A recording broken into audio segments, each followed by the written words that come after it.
അസ്സലാമു അലൈക്കും വറഹ്മത്തുള്ളാഹി തആല വബറകാതുഹു. നൂറ പതുക്കെ ഫോണുമായി അവളുടെ റൂമിലെത്തി. കൈകൾ വിറക്കുന്നു, കാലുകൾ വിറക്കുന്നു. എന്തെന്നില്ലാത്ത ഒരു വിഷമം അവസ്ഥ.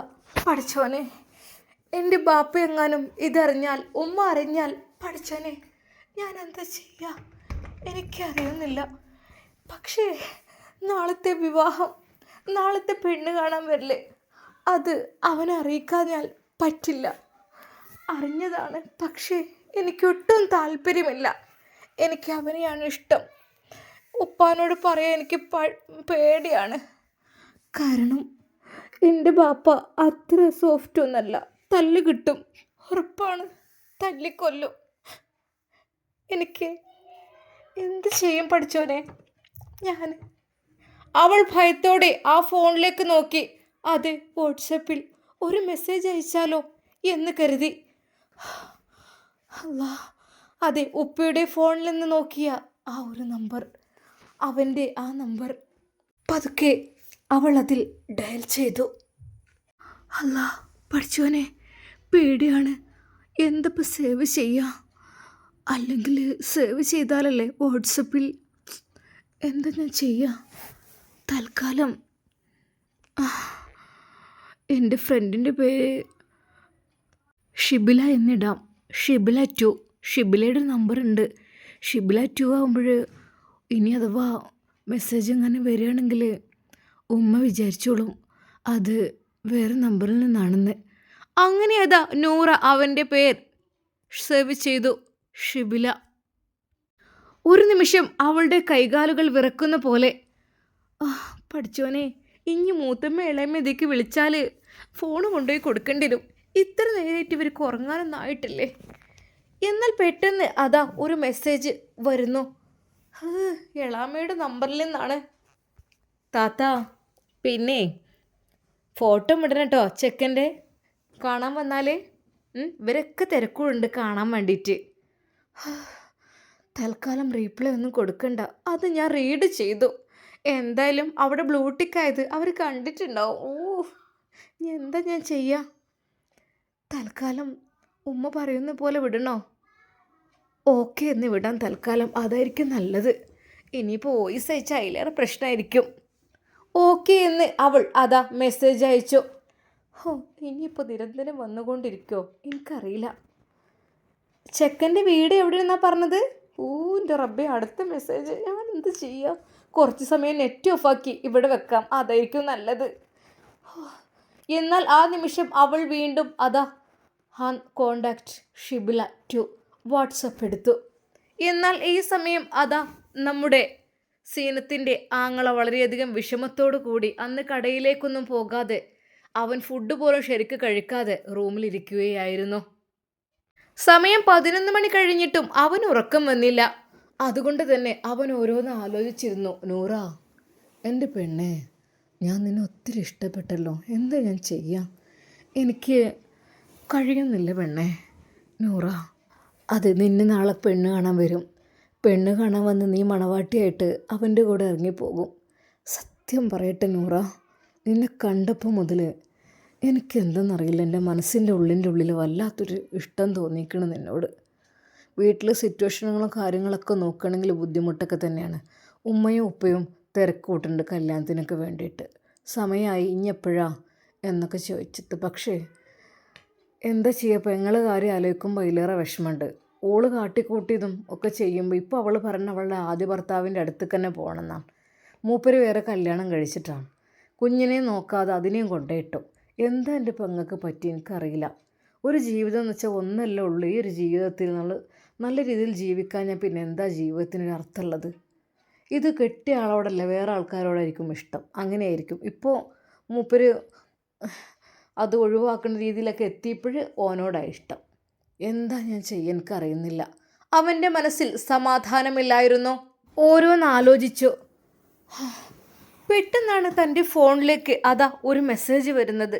ഹായ്. ഒരു നിമിഷം, അറിയാത്ത നമ്പറിൽ നിന്ന്, അതും 11:15 ഈ ഒരു സമയത്ത്, ഈ ഒരു അസമയത്തൊരു മെസ്സേജ്, അതും. പക്ഷെ അവൻ അതൊന്നും കാര്യമായി എടുത്തില്ല. ഹായ് എന്ന് പറഞ്ഞു. തിരിച്ചയക്കണോ അറിയുന്നില്ല. ചിലപ്പോൾ വല്ല റോങ് നമ്പർ മാറി വന്നതായിരിക്കും. അറിയാത്ത നമ്പറാണ്, സേവല്ല. അവൻ അത് വല്ലാതെ മൈൻഡ് ചെയ്തില്ല. പെട്ടെന്ന് അതാ ഒരു മെസ്സേജ് കൂടി വരുന്നു. കാക്കു. ഒരു നിമിഷം അവൻ ഞെട്ടിത്തെറിച്ച്. കാക്കു എന്നോ? എന്നെ കാക്കു എന്ന് വിളിക്കാൻ ഇക്കാക്കാന്ന് വിളിക്കും സീനത്ത്. പക്ഷേ കാക്കു എന്ന് വിളിക്കുകയാണെങ്കിൽ അതാരായിരിക്കും? ഒരു നിമിഷം അവൻ അതെ ഫോൺ എടുത്തു. തിരിച്ച് ഹായ് ആരാണ് എന്നുള്ളൊരു മെസ്സേജ്. ശരിക്കും നൂറ അത് കണ്ട് അവൾക്ക് ഹൃദയമിടിപ്പ് കൂടി. കൈകാലുകൾ കുഴയുന്ന പോലെ, വായിൽ വെള്ളം വറ്റുന്ന പോലെ. അവൾ പതുക്കെ ഇത് നൂറയാണ് എന്ന് മെസ്സേജ് ടൈപ്പ് ചെയ്തു. എന്നാൽ അത് കണ്ട അവൻ എന്ത് ചെയ്യണമെന്നറിയാത്ത അവസ്ഥ. അപ്പോൾ തന്നെ ഒരു മെസ്സേജ്. നൂറ നൂറ മോളെ, കാക്കു നാളെ എന്നെ പെണ്ണ് കാണാൻ വരികയാണ്. അതെനിക്കിഷ്ടമല്ല. ഒരു നിമിഷം അവൻ എന്ത് പറയണമെന്നായിപ്പോയി. മോളെ നൂറ എന്ത് ചെയ്യും?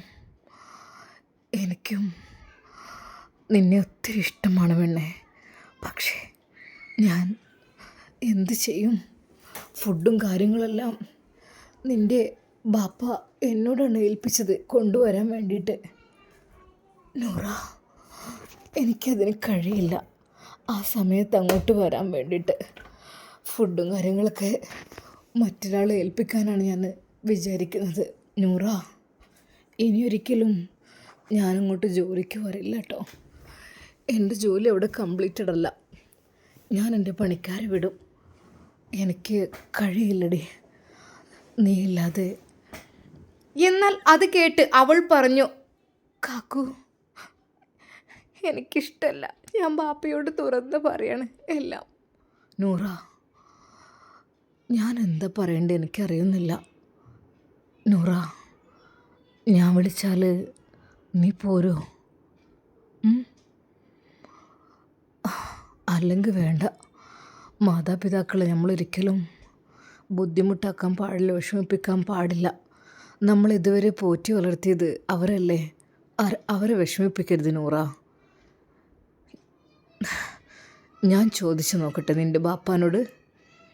വേണ്ടക്കാ വേണ്ട. നിങ്ങളെ കണ്ടാൽ പിന്നെ ബാപ്പാക്ക് ഞാൻ തന്നെ പറഞ്ഞോളാം ബാപ്പാനോട്. നൂറ വേണ്ട, നീ നിൻ്റെ ഇഷ്ടത്തിന് ജീവിക്കേ. ഒരിക്കലും മാതാപിതാക്കളെ വെറുപ്പിക്കണ്ട. കാരണം എൻ്റെ വീട്ടിലൊരു അനുഭവമുണ്ട്, എനിക്കതറിയാം. അതുകൊണ്ടാണ് എനിക്ക് ആ ഒരു അവസ്ഥയിലൂടെ ഞാൻ കടന്നു പോയതാണ്. നൂറ മോളെ വേണ്ട, സാരല്ല. നീ നിൻ്റെ ജീവിതവുമായി മുന്നോട്ട് പോവൂ. നിന്നെ കാണാൻ വന്ന് നിന്നെ ഇഷ്ടപ്പെട്ട് സുഖമായി ജീവിക്കും കേട്ടോ. ഒരിക്കൽ പോലും നീ അതിൽ നിന്ന് പിന്തിരിയണ്ട. ശരിയാണ്, ഒത്തിരി ഒത്തിരി ഇഷ്ടമാണ് എനിക്ക് നിന്നെ. മറക്കാൻ പറ്റാത്ത, എനിക്ക് ഉറക്കം വരുന്നില്ല, എനിക്ക് സമാധാനമില്ല. പക്ഷെ എന്ത് ചെയ്യാം, വിധിച്ചതല്ലേ ഉണ്ടാവൂ. പഠിച്ചോ നമുക്ക് വിധിച്ചിട്ടുണ്ടാവില്ല. സാരല്ല, നീ അവൻ്റെ കൂടെ ജീവിക്കുക കേട്ടോ. കാക്കു എനിക്കാവില്ല കാക്കു, എനിക്കത് ഇഷ്ടമല്ല. എൻ്റെ മനസ്സിലേക്ക് കാക്കുവിൻ്റെ മുഖമാണ് തെളിഞ്ഞു വരുന്നത്. പ്ലീസ് ഞാൻ വരട്ടെ അങ്ങയുടെ കൂടെ, എന്നെ കൊണ്ടുപോവോ? നൂറ മോളെ, എനിക്ക് സന്തോഷമേ ഉള്ളൂ. നിൻ്റെ കൂടെ ജീവിക്കുന്നതും നിന്നെ കൊണ്ടുപോകുന്നതൊക്കെ എനിക്ക് ഒത്തിരി ഇഷ്ടമുള്ളൂ. പക്ഷേ നമ്മളെ പോറ്റി വളർത്തുണ്ടാക്കിയ മാതാപിതാക്കൾ, അവരെ നമ്മൾ വെറുപ്പിക്കാൻ പാടില്ല. കാരണം അവർ വെറുപ്പിച്ച് കഴിഞ്ഞാൽ ജീവിതം പിന്നെ മൊത്തത്തിൽ അങ്ങനെയായിരിക്കും. വേണ്ടാത്ത പ്രവൃത്തിക്ക് നിൽക്കണ്ട. നിന്നോടുള്ള സ്നേഹം കൊണ്ടാണ് കാക്കു പറയുന്നത്. മോളെ സാരല്ല കേട്ടോ. എന്ത് ചെയ്യുക, ദുനിയാവിൽ വെച്ച് അങ്ങനെ ഓരോരുത്തരെ കണ്ടുമുട്ടും. മനസ്സിലേക്ക് ഇഷ്ടം തോന്നിക്കഴിഞ്ഞാൽ പിന്നെ തമ്മിൽ ഒന്നാണെന്ന് തോന്നും. അതെല്ലാവർക്കും ഉള്ളത് തന്നെയാണ്. പക്ഷേ നമ്മളെ വീട്ടുകാരെ കുറിച്ച് ഒന്നും നോക്കൂല. ഞാൻ നിന്നെയുമായി കൂട്ടിക്കൊണ്ടു വന്നാൽ നിൻ്റെ വീട്ടുകാർക്കത് വല്ലാത്ത വിഷമമായിരിക്കും. ഉമ്മയും ബാപ്പയും വല്ലാത്ത വിഷമത്തിൽ കരയും. നിനക്കെതിരെ ദുആ കൂടി ചെയ്താൽ മോളെ ജീവിതം നന്നാവില്ല. ജീവിതം ഒരിക്കലും നന്നാവില്ല മോളെ. അതുകൊണ്ടാണ് ഞാൻ പറഞ്ഞത് കാക്കുവിൻ്റെ കുട്ടി അതിന് സമ്മതിച്ചോളേ കേട്ടോ. എനിക്കൊരിക്കലും ഞാനിത് മനസ്സറിഞ്ഞും പറയല്ല, വിട്ടുവീഴ്ച ചെയ്യാണ്. അതുകൊണ്ട് നമുക്ക് നല്ലതേ ഉണ്ടാവും. നോയിക്കോ, നീ പറഞ്ഞോ, നീ ഒന്നും പറയണ്ട. കാക്കോ, ഞാൻ കാക്കുവിൻ്റെ കൂടെ വരാൻ തയ്യാറാണ്. ഇപ്പം തന്നെ നമുക്ക് എവിടെയെങ്കിലും പോയി ജീവിക്കാം. മോളെ, നീ പറയുന്നതൊക്കെ ശരി തന്നെയാണ്. എനിക്കിതിന് ഒത്തിരി ഇഷ്ടമാണ്. നമുക്കൊരുമിച്ച് ജീവിക്കുകയും ചെയ്യാം. പക്ഷേ മോളെ, അങ്ങനെ പോയാൽ ജീവിതം എവിടെയെങ്കിലും നന്നായിട്ടുണ്ടോ? നമ്മൾ ജീവിക്കുകയാണെങ്കിൽ ബാപ്പാൻ്റെയും ഉമ്മാൻ്റെയും തൃപ്തിയിൽ ജീവിക്കണം. അവരനുഗ്രഹം ഉണ്ടെങ്കിൽ നമുക്ക് നല്ല ജീവിതം ഉണ്ടാവും. അല്ലാന്നുണ്ടെങ്കിൽ കുറച്ച് കഴിയുമ്പോഴേ നമ്മൾ തമ്മിലൊരു പ്രശ്നമായി കഴിയും. പിന്നെ ഉമ്മയും ബാപ്പ അവർ കണ്ണീരോടെ ദുആ ചെയ്യുന്നത് എല്ലാം കൂടി ആലോചിച്ച് പിന്നെ നമുക്ക് നമ്മുടെ ജീവിതത്തിനൊരു സുഖം ഉണ്ടാവില്ല. എപ്പോഴും മാതാപിതാക്കളെ സന്തോഷിപ്പിച്ച് നമ്മൾ ജീവിക്കണം. എങ്കിലേ അതിൻ്റെ പ്രാർത്ഥന നമുക്ക് ഉണ്ടാവുള്ളൂ. കാക്കോ, എനിക്കിഷ്ടമല്ല നാളത്തെ വിവാഹം. നാളത്തെ കാണാൻ വരുന്നത് എനിക്കിഷ്ടമല്ല. ഞാനതിന് പോവില്ല. മോളെ, നല്ല മനസ്സോടുകൂടി കുട്ടി പോകണം. ശരിയാണ്, എനിക്ക് അങ്ങേയറ്റ വിഷമമുണ്ട്. എനിക്ക് ഒത്തിരി ഇഷ്ടമുണ്ട് നിന്നെ. കാരണം എനിക്ക് ഞങ്ങളെ ജീവിതത്തിൽ പറ്റിപ്പോയ ഒരവസ്ഥകൾ വെച്ച് നോക്കുമ്പോൾ മോളെ, ഇനിയും അവരെ വിഷമിപ്പിക്കാനാവില്ല. എൻ്റെ അനിയത്തിൻ്റെ അവസ്ഥ നിനക്കറിയുന്നതല്ലേ? എൻ്റെ അനിയത്തി അവളുടെ ജീവിതത്തിൽ പരാജയപ്പെട്ട പോലാണ്. ഇപ്പോഴും അവൾക്ക് എന്താ ഭർത്താവ് ശരിക്കില്ലാത്ത അവസ്ഥയാണ്. കിട്ടിയ ഭർത്താവിനെ തന്നെ അവൾ ശരിക്ക് അതിൻ്റെ കൂടെ ജീവിക്കാൻ നിന്നില്ല. പല തെറ്റുകളും ചെയ്തു. എന്താ ചെയ്യുക? ഇപ്പോഴിതാകെ നിരകിച്ച് കഴിയുന്ന പോലെ നമുക്ക് സമാധാനമില്ല. ഒരു കുട്ടിയുണ്ട്, കുട്ടി പോലും അടുത്തില്ലാത്ത അവസ്ഥയാണ്. അതാണ് അവളുടെ കാര്യങ്ങൾ. അതുകൊണ്ട് നൂറ, കാക്കോൻ്റെ കുട്ടി സമ്മതിച്ചോളി. ഉമ്മയും ഉപ്പയും കണ്ടെത്തിയ ജീവിതത്തിലേക്ക് പോയിക്കോളി. അതായിരിക്കും നല്ലത്. അതല്ല എങ്കിൽ ഒരിക്കലും നമുക്ക് അനുഗ്രഹം ഉണ്ടാവില്ല. അവരെ ജീവിതം നന്നാവില്ല. കുറച്ച് ദിവസം ഉണ്ടാവും എല്ലാ സുഖം കാര്യങ്ങളൊക്കെ. പക്ഷേ അത് കുറച്ച് ദിവസം കഴിഞ്ഞാലൊക്കെ അങ്ങ് പോകും. ഉമ്മയുടെ ഉപ്പയുടെ അനുഗ്രഹം ഉണ്ടെങ്കിൽ അത് മരിക്കുവാനുണ്ടാവും. നമ്മളായിട്ട് ഒന്നും ചെയ്യണ്ട. ആഗ്രഹങ്ങളും സ്വപ്നങ്ങളൊക്കെ മനസ്സിലുണ്ടെങ്കിലും അതൊക്കെ മനസ്സിൽ അടക്കി പിടിച്ച് പടച്ച റബ്ബിനോട് പ്രാർത്ഥിക്കുക. നിനക്ക് ഈ ജീവിതത്തിൽ പടച്ചവൻ അനുഗ്രഹം വർഷിക്കട്ടെ. കാക്കോ, അപ്പം എന്നെ സ്നേഹിച്ചിട്ടില്ലല്ലേ? മോളെ, നിന്നെ കൂടുതൽ കൊണ്ടാണ് ഞാൻ പറയുന്നത്. എനിക്കെന്നും നിന്നെ നല്ല രീതിയിൽ കാണണം. ഒരിക്കലും നിന്നെ എനിക്ക് ഇടങ്ങാറായ രീതിയിൽ, ബുദ്ധിമുട്ടായ രീതിയിൽ കാണാൻ കഴിയില്ല. എന്നും സന്തോഷത്തോടെയാണ് നീ ജീവിക്കുന്നത് എന്ന് എനിക്ക് കാണണം, കേൾക്കണം. അവൾ മൗനം പാലിച്ചു. അവളത് സങ്കടത്തോടു കൂടി പൊട്ടിക്കരഞ്ഞു. അപ്പോൾ എന്നോട് ഇഷ്ടമുണ്ടായിരുന്നില്ല, വെറുതെ അഭിനയിച്ചതല്ലേ നൂറ? എനിക്ക് നിന്നോട് ഇഷ്ടം കൊണ്ടാണ് ഞാൻ പറയുന്നത്. മാതാപിതാക്കളുടെ അനുഗ്രഹം നേടിക്കഴിഞ്ഞാൽ നമ്മുടെ ജീവിതം നന്നാവും. അതല്ല എങ്കിൽ അവരുടെ വിഷമവും കണ്ണീരൊക്കെ തട്ടിക്കഴിഞ്ഞാലേ പിന്നെ കാലാകാലം നമുക്ക് ബുദ്ധിമുട്ടായിരിക്കും, എൻ്റെ പെങ്ങളെ പോലെ. അതുകൊണ്ട് നീ ഒന്നും വിഷമിക്കല്ലേ. നിനക്ക് നല്ലൊരു ജീവിതം പഠിച്ചോൻ തരട്ടെ. അവൾ അതാ ഫോൺ അവിടെ വെച്ചു. അവൾക്കൊന്നും പറയാനുണ്ടായിരുന്നില്ല. പക്ഷേ കാക്കു എൻ്റെ മനസ്സിലേക്ക് ആ മുഖം അങ്ങോട്ട് കടന്നു ചെന്നതാണ്. അവൻ എന്തൊക്കെ പറഞ്ഞാലും എനിക്ക് അവനില്ലാതെ കഴിയില്ല. എന്നാൽ അവൻ ആ ഫോൺ എടുത്ത് നോക്കി. അവൾ പിന്നെയൊന്നും മെസ്സേജ് അയച്ചില്ല. ഒരു നിമിഷം അവന് തോന്നി, അവളെ ബ്ലോക്ക് ചെയ്യണോ? ഒരുപക്ഷെ വീണ്ടും മെസ്സേജ് അയച്ച് പ്രശ്നമായി അവൾക്ക് തന്നെ പ്രശ്നമാവും. വേണ്ട, അവിടെ നിന്നോട്ടെ. ഏതായാലും റബ്ബേ, ആ പെൺകുട്ടിക്ക് ഇഷ്ടമുണ്ടെന്ന് എന്നോട് പറഞ്ഞു കഴിഞ്ഞു. എനിക്കോ അതിനേക്കാൾ ഇരട്ടി ഇഷ്ടമുണ്ട്. പക്ഷെ എന്ത് ചെയ്യാൻ, ഇനിയും മാതാപിതാക്കളെ ഇടങ്ങാറാക്കാനാവില്ല വിചാരിച്ചിട്ട് തന്നെയാണ് എൻ്റെ പെങ്ങളെ കൊണ്ട് തന്നെ അവരെ ഇടങ്ങാറായിക്കണ്. ഇനി ആവില്ല റബ്ബേ. എന്നാൽ ഈ സമയം അതാ അവൾ ഒരു നിമിഷം സങ്കടപ്പെട്ടു. പഠിച്ചവനെ, അവന് എന്നോട് ഇത്ര ഇഷ്ടമുണ്ടായിരുന്നുള്ളൂ അല്ലേ? ആയിക്കോട്ടെ. അവൾ വിതുമ്പിക്കരഞ്ഞു. പക്ഷെ അവൾക്ക് ഒന്നും പറയാനുണ്ടായിരുന്നില്ല. അവൾ ആ നിമിഷം തന്നെ ആ ഫോൺ ഡൈനിങ് ഹാളിൽ പഴയ പോലെ കൊണ്ടുപോയി വെച്ചു. അയച്ച മെസ്സേജുകളെല്ലാം അവൾ ക്ലിയർ ചാറ്റ് ചെയ്തു. ഫോൺ അവിടെ കൊണ്ടുപോയി വെച്ചു. റൂമിൽ കിടന്നു. ഇല്ല, അല്ലെങ്കിലും എനിക്കോനെ മറക്കാൻ കഴിയണില്ല. ഓൻ എന്നെ എത്ര പെട്ടെന്ന് മറക്കാൻ കഴിഞ്ഞു. അവൻ എത്ര പെട്ടെന്ന് ഇതിൽ നിന്ന് ഒഴിവായി. ആ രാത്രി അവൾക്ക് ഉറക്കമുണ്ടായിരുന്നില്ല. എന്നാൽ പുലർച്ചയോട് അനുബന്ധിച്ച് അവൾ ഉറക്കത്തിലേക്ക് വഴുതി വീണു. എന്നാൽ ഈ സമയം അവൻ വല്ലാത്ത വിഷമത്തിലായിരുന്നു. നൂറ മോളെ, എനിക്ക് നിന്നെ വല്ലാതെ ഇഷ്ടമുണ്ട്. എൻ്റെ മനസ്സിലേക്ക് ആദ്യം കടന്നു വന്ന പെണ്ണിയാണ്. മറ്റാരും എൻ്റെ മനസ്സിലേക്ക് കടന്നു വന്നിട്ടില്ല. നൂറ, ഞാൻ നിന്നോട് പറയാണ്, എനിക്ക് നിന്നെ ഒത്തിരി ഇഷ്ടമുള്ളത് കൊണ്ടാണ് ഞാനങ്ങനെ പറഞ്ഞത്. ഇതിൽ നിന്ന് പിന്മാറാൻ വേണ്ടി ആവശ്യപ്പെട്ടത്.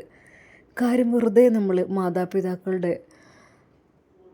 വേദനയേറിയ പ്രാർത്ഥനയ്ക്ക് ഇരകളാവരുത്. അവരുടെ കണ്ണീര് നമുക്ക് തട്ടാൻ പാടില്ല. തട്ടിക്കഴിഞ്ഞാൽ ജീവിതം അത്ര നന്നാവില്ല. അതുകൊണ്ടാണ് അവളോട് പറയാനുള്ളതെല്ലാം തുറന്നു പറഞ്ഞതിന് ശേഷം അതാ അവൻ വിതുമ്പി കരയുകയായിരുന്നു. സമയം അതാ ഫജറിനോടടുത്തു. മോളെ, മോളെ, നൂറ. ഓ ഉമ്മ, നൂറ, ഈ പെണ്ണെന്താ എണീക്കാത്തത്? അതേ, ഇനി പഴയ പോലൊന്നും പറ്റൂല. ഒന്ന് വേഗം നേരത്തെ എണീക്ക്. ഇന്നെന്നെ പെണ്ണ് കാണാൻ വരില്ലല്ലേ പെണ്ണെ? കുറച്ച് നേരത്തെ കുളിച്ച് ഒരുങ്ങണമെന്നൊക്കെ എന്നോട് ബാപ്പ പറഞ്ഞതല്ലേ? നീച്ചാ വേഗമൊന്ന്. എൻ്റെ റബ്ബേ, തലയിൽ കൂടെ വെള്ളം കൊണ്ടുപോയി പാരണ്ടിരും. ഒന്ന് എത്ര നേരമായി? സുബഹി കള്ളാണ്. നീച്ച് നിസ്കരിച്ചോ? അല്ല പിന്നെ നീ കെട്ടിച്ചോട് ചെന്നാൽ ഇതന്നെക്കാര അവസ്ഥ. അമ്മായിമ്മയും അമ്മശങ്ങൾക്കൊക്കെ പലയതുകൊണ്ട് പറയും ചീത്ത. അല്ലാതെ ഇവിടുത്തെ മാതിരി കാട്ടിക്കൂട്ടാനൊന്നും പറ്റൂല അവിടെ. അവിടെ ചില കൃത്യനിഷ്ഠകളൊക്കെ ഉണ്ടാവും. ഇത് സുബഹി തെറ്റുവോളം അവിടെ അങ്ങനെ കിടന്നുറങ്ങും. ഞാൻ വിളിച്ചെങ്കിൽ മാത്രം നീച്ചു, അല്ലേ അവിടെ കിടന്നുറങ്ങും. എന്നിപ്പോൾ ഞാനുണ്ടാവും അങ്ങനെ വിളിച്ചാൻ തന്നെ. ഉമ്മ, ഞാൻ നീക്കുന്നുണ്ട്. എന്നാൽ അവൾക്ക് ആ ദിവസത്തിൻ്റെ ഓർമ്മ പെട്ടെന്നാണ് മനസ്സിലേക്ക് വന്നത്. റബ്ബേ പഠിച്ചോനെ, എന്നെ പെണ്ണ് കാണാൻ വരുന്ന ദിവസം വേണ്ട, എനിക്ക് കഴിയൂല, ഞാൻ ഇത് നിൽക്കണില്ല. വേഗം എണീറ്റാ നൂറ. ബാപ്പയുടെ വിളി. നൂറ, നൂറ, എന്താ നിനക്ക് ഇങ്ങനെ കിടന്നിട്ട് പൂതിയണില്ലേ? ഇന്ന് പെണ്ണ് കാണാൻ വരും എന്ന് പറഞ്ഞതല്ലേ? അവരെ കുറച്ച് നേരത്തെ കാലത്തെ വരും. അപ്പോത്തിന് ഇവിടേക്കൊന്ന് അടുക്കി പെറുക്കി വൃത്തിയാക്കി കുളി നനയ്ക്കാണ് കഴിച്ച് റെഡിയായി നിന്നോ. പാപ്പ, എന്താടി, വേഗം ഒരുങ്ങിക്കോ. മോളെ, ഓൻ്റെ റബ്ബേ, ഈ പെണ്ണിന് ഒരുക്കുന്ന കഴിയണില്ലേ? വേഗം കുളിച്ചോ. ഞാൻ ഇവിടേക്ക് നന്നായിക്കോളാം. അടിച്ചു വരെ തുടക്കലൊക്കെ ഞാൻ ചെയ്തോളാം. ഇത് വേഗം കുളിച്ച് മാറ്റിക്കോ. എന്നാൽ അല്പസമയം കഴിഞ്ഞപ്പോൾ അതാ ഒരു കോളിംഗ് ബെൽ മുഴങ്ങുന്നു. ആരാ? അതെ, അത് മറ്റാരും ആയിരുന്നില്ല. ഫുഡ് കൊണ്ടുവരാൻ അവൻ ഏൽപ്പിച്ച ആളായിരുന്നു. ഇത് എൻ്റെ കൂട്ടുകാരനെ ഏൽപ്പിച്ചാണ്. ഇവിടെ ഫുഡ് ആവശ്യമുണ്ടെന്ന് പറഞ്ഞപ്പോൾ ശരി മോന് കയറുന്നില്ലേ? ഇല്ലില്ല, ഞാൻ പോവാണ്.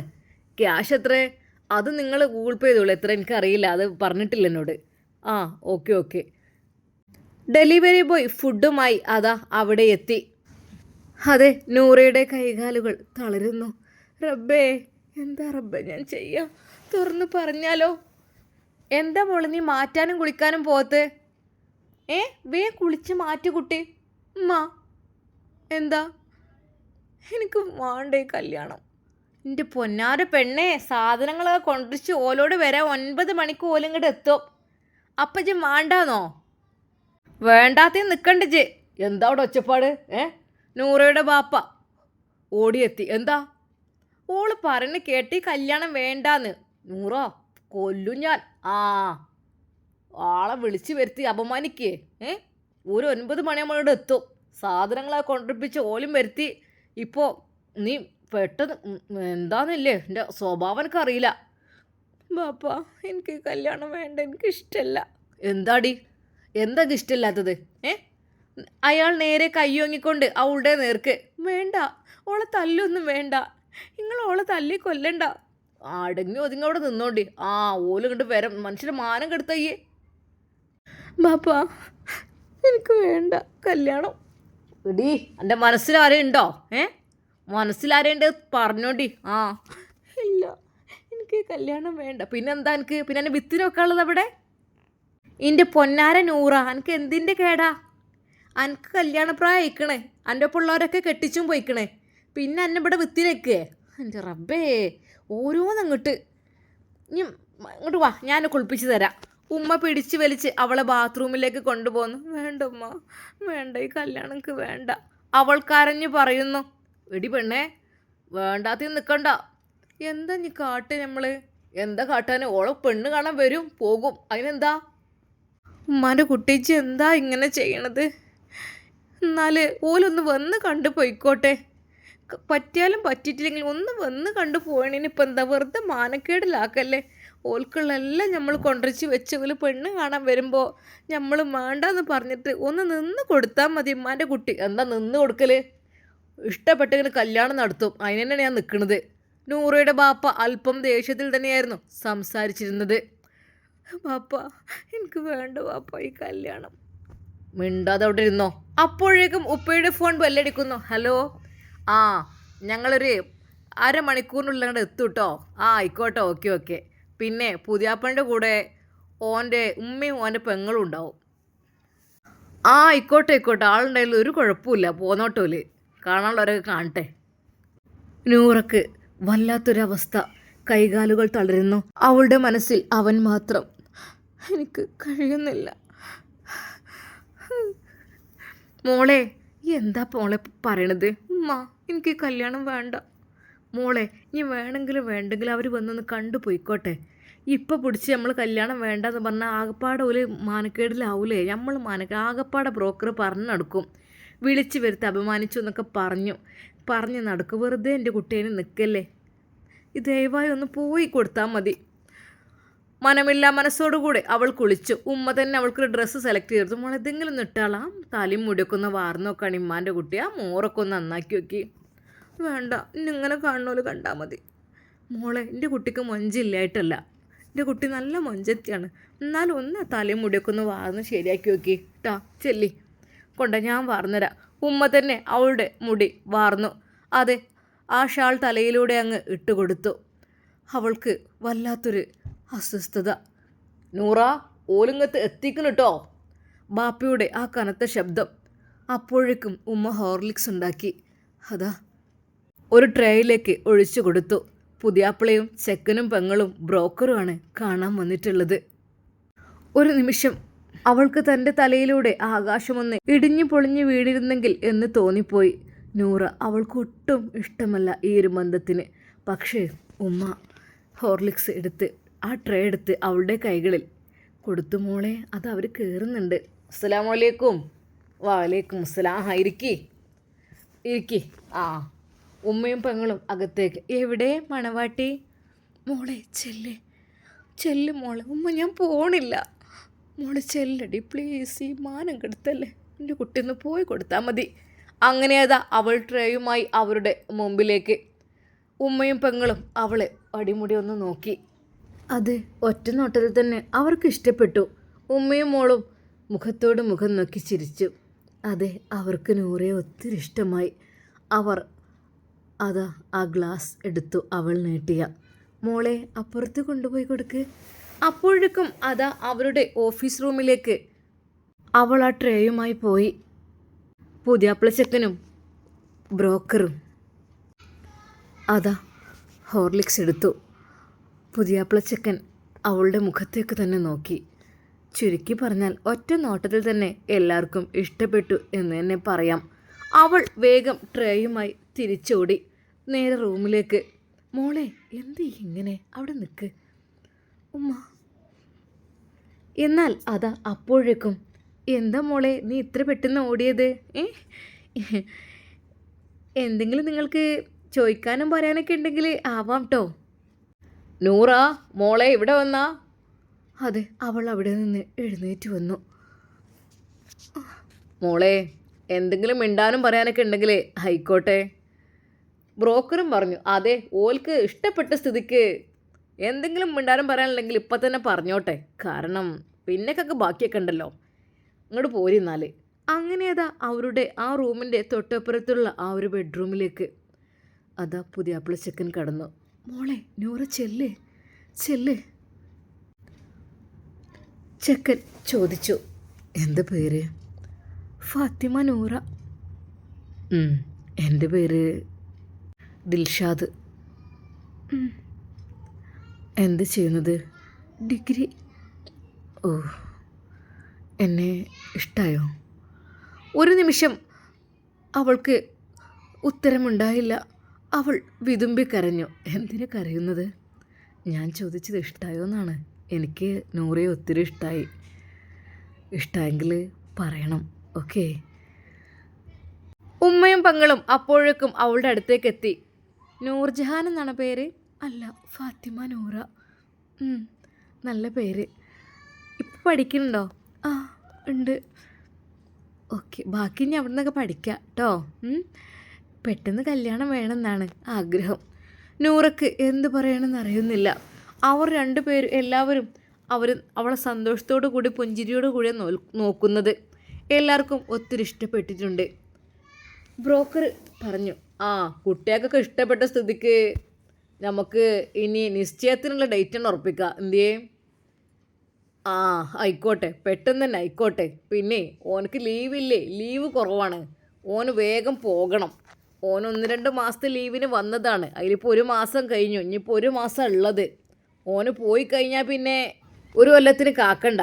അപ്പോൾ പിന്നെ ഇനി വരുന്ന ആകുമ്പോഴത്തിന് ഇനിയിപ്പോൾ നിക്കാഹ് ഇസ്രനെ അങ്ങനെ കാട്ടാ, കല്യാണം കഴിക്കണമെങ്കിൽ അങ്ങനെ കാട്ടാമെന്ന്. പക്ഷേ ഇബൽക്കൊക്കെ വേഗം കല്യാണം കഴിക്കണം എന്നാണ്. എന്നാൽ പിന്നെ അതല്ല നല്ലതെന്നും വിചാരിച്ചു. കല്യാണം നിക്കാക്ക് നമുക്ക് 1 ദിവസമാക്കാം, അതല്ല നല്ലത്. ബ്രോക്കറിൻ്റെ ആ ഒരു വാക്കുകൾ ഉപ്പ പറഞ്ഞു, നിങ്ങളെ മട്ടമോൻ എന്താ വെച്ചാൽ കാട്ടാ. ഇൻഷാ അല്ലാ. ഏതായാലും എന്നാൽ ഞങ്ങൾക്ക് അന്വേഷിക്കാണ്ട് നിങ്ങൾ അവിടെ വന്ന് അന്വേഷിക്കുക, ഞങ്ങൾ ഇവിടെ അന്വേഷിക്കാം. എന്തേ? ബ്രോക്കറുടെ ആ വാക്കുകൾ കേട്ട നൂറ ഒരു നിമിഷം അവൾക്കൊന്നും പറയാനുണ്ടായിരുന്നില്ല. അവളൊരു ജീവച്ചവും പോലെ അവിടെ നിൽക്കുകയായിരുന്നു. മോളെ, എന്നാൽ ഞങ്ങൾ പോട്ടെ കേട്ടോ. അസ്സലാമലൈക്കും. വലൈക്കും അസ്സലാം. എന്നാൽ ഞങ്ങൾ പോയിട്ട് വരാം. വേഗം കാര്യങ്ങളൊക്കെ എങ്ങനെ വെച്ചാൽ സെറ്റായിക്കൂടി. വല്ലാതെ വൈകിപ്പിക്കണ്ട. മഴക്കാവുമ്പോഴത്തേനെ നമുക്ക് കല്യാണം കഴിച്ചാൽ. അവരെല്ലാവരും കാറിൽ കയറിപ്പോയി. എന്നാൽ നൂറ വിതുമ്പി കരഞ്ഞു. മോളെ, നീ എന്താ മോളെ ഇങ്ങനെ കരയാൻ മാത്രം എന്താ? ഉമ്മയുടെ ചോദ്യം. അവൾ മൗനം പാലിച്ചു. നൂറ ഈ വിവാഹത്തിന് സമ്മതിക്കുമോ? നമുക്ക് കാത്തിരുന്ന് കാണാം. അതുവരേക്കും എല്ലാവർക്കും അസ്സലാമു അലൈക്കും വറഹ്മത്തുള്ളാഹി തആല വബറകാതുഹു.